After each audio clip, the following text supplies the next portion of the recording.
We have Skandaprasad Seetharaman, who's the CFO of VA Tech WABAG, joining us from the sidelines of the Motilal Oswal Investor Conference to discuss the company's recent order wins, but more importantly, the road ahead as well. Thanks a lot, sir, for joining in, and congratulations on the orders that you won recently as well. So the stock doing fairly well in today's trading session, but in the past as well, if you look at it, it has celebrated some of these order wins. So just to read out some of those orders that the company has won over the last few weeks or so, they've announced order wins of nearly 2,500 crores in the second quarter so far. This after winning 2,600 crores worth orders in the first quarter itself. Sir, so far in this year, you've got orders worth nearly 5,000 crores. Could you tell us what your updated order book, tendering position and your L1 position is? Yeah, good morning, Nigel. Good morning, Mangala. Thank you for having us on the show. I think as of end of Q1 and as we speak, we are close to a 16,000 crore order book. And we also announced to the market that close to 3,500 crores worth of orders are in the pipeline where we see us as a preferred bidder. And in the last few weeks and months, we've also placed tenders. We are working on orders which could be anywhere near $1 billion. So the pipeline is looking very healthy. We are seeing regular inquiries from the Middle East, African region and India now. So the order book is robust. The outlook is robust, and also the pipeline is very, very robust. You know, the numbers that you gave us are post first quarter, where the order book was closer to 16,000 crores. And that is when you said that you are the preferred bidders for orders worth 3,500 crores as well. But since then to now, you've won orders worth 2,500 crores already. So what is the updated order book? If you could give us a sense of, the kind of order inflows that you've had this year so far up to date, and what is the outlook for the remainder of this year when it comes to inflows? See, I think in this year, the two main orders in this fiscal, the two main orders that we won was one in Saudi Arabia, which is about a $272 million order for a desalination plant at Yanbu, Saudi Arabia. And the other one is a 400 crore plus order for BWSSB, where we are building advanced wastewater treatment plants. So these are the two orders which we announced during Q1, apart from other orders which took us to 16,000. Now from 16,000, we said we are preferred bidder in another 3,500 crores, both in the Middle East as well as Africa and Indian region. So together with the two, the first quarter where we had close to 2,700, 3,000 crore orders in, we are seeing another 3 to 3,500 crores of orders which are in the pipeline where we are preferred bidder. We are further bidding for orders close to 8,000 crores, which I said that are in various stages as we speak. So for the year today, we have orders in place already, plus a visibility of another 3,500 as of today. But on the overall, there is much more robustness that is there, and we are very, very confident of closing the year with a very strong order book.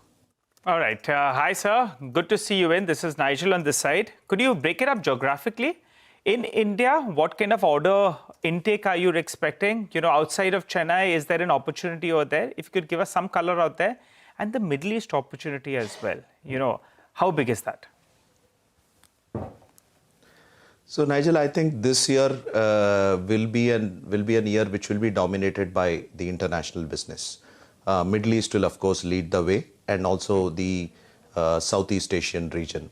In India, the kind of orders that we are getting is wastewater from the government entities which are backed by multilaterals, or from the PSUs and other oil and gas companies, where we will build either effluent treatment plant, zero liquid discharge, or orders in the solar sector, where we have already announced one with Renewables. We are seeing 2-3 more inquiries on that count.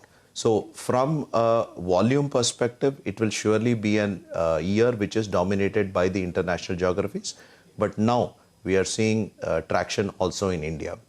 When it comes to Middle East, as I said, we have submitted orders worth close to $1 billion in the last couple of months. And a majority of that has been in the Middle East region, specifically in Saudi Arabia, to be more specific. So we are seeing a lot of traction over there. And as I said, 5,000-6,000 crores easily we have submitted tenders or RFPs or replied to inquiries from the customer. So Middle East will lead the way. Other international geographies will follow. And India is now picking up traction from an industrial perspective and wastewater perspective. So if we had to look at your revenue over the next 3 to 5 years, for which you have given us a fair amount of guidance as well, what would the mix look like? How much would come from India? How much would be from overseas? And in overseas, how much would be from Saudi Arabia and how much would be from other geographies? See, if you take the last 5 years, we have had approximately 40-45% coming from international geographies and anywhere between 50-55 from the domestic front. This we see more tilting towards a 50-50 between international and India. On the international front, between Middle East and Africa, we would see anywhere between 60-70% of the orders to come. All right, sir. Come from there. Got it. All right. Before we let you go, all new energy sectors, semiconductors, green energy, manufacturing, all of them, they require clean water, right? How are you placed to cater to that? Correct. And also, since semicon has been the buzzword, a lot of players, talking about the opportunity, are you in talks with any of the semicon players for clean water contracts? Yes, we are already responding to inquiries from few of the semicon companies. You've already seen we have forayed into the solar sector. We've already got 2 orders, one from Indosol and one from Renewsys. So for us, this is more a decadal view towards the business. Semicon, green hydrogen and solar. This will be the businesses for the future, which we are investing today. We have references, we have proven track record of delivering ultra pure water. We are also scouting for technologies and partnerships in the market, which will help us strengthen our offering. But the proof of the pudding is already there, where you are seeing orders already coming in. All right. Your stock has moved to the high point of the day. The street seems to be liking what you're saying. Final question, guidance for FY26. What kind of revenue growth can you do? And will you hold on to these margins, which are in that 13-14% mark? Yes, the margins will be in the 13 to 15% range. This we have guided for a 3 to 5 year period. And we have said on a CAGR, we will be 15 to 20%. That also we will continue to hold. And wherever possible, our aim will be only to surpass this. Take that point. Thank you so much, sir, for joining in and giving us all those details for the near and the long-term future as well. That was the management of WABAG joining us from the sidelines of the Motilal Oswal conference.